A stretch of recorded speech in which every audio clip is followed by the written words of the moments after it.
Saudara, saatnya kita masuk ke segmen Ulas Kompas untuk membahas harian Kompas khususnya yang terbit hari ini di hari Rabu 30 Oktober 2024 bersama saya Nanda Aprilia. Saudara, kita lihat di halaman muka harian Kompas hari ini, saya akan mengajak Anda untuk tertuju lebih dulu melihat foto berita di sini melalui pantauan udara, yakni memperlihatkan Embung Rawamalang. Embung Rawamalang ini, saudara, berada di Kelurahan Semper Timur, Kecamatan Cilincing, Jakarta Utara. Pembangunan embung ini memiliki luas 4,5 hektar dengan badan air seluas 2,65 hektar, bertujuan untuk mengurangi beban aliran air yang masuk ke Kali Gendong, Cakung Drain, dan pompa Bulak Cabe.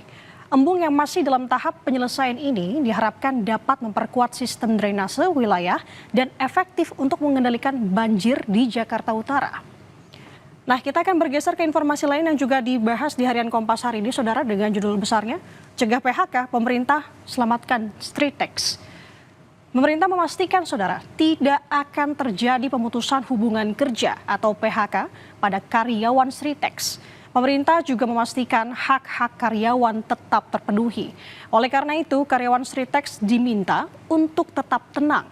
Presiden Prabowo Subianto menggelar rapat terbatas dengan sejumlah menteri terkait dengan perkembangan industri tekstil dalam negeri, termasuk upaya agar PT Sri Rejeki Isman Tbk terus berjalan.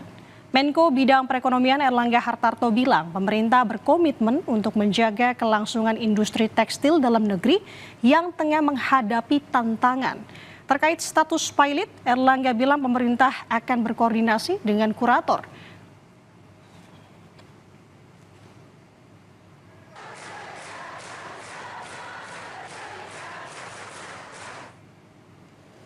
Anda bisa membacanya di harian Kompas hari ini, saudara, atau juga bisa mengaksesnya melalui kompas.id.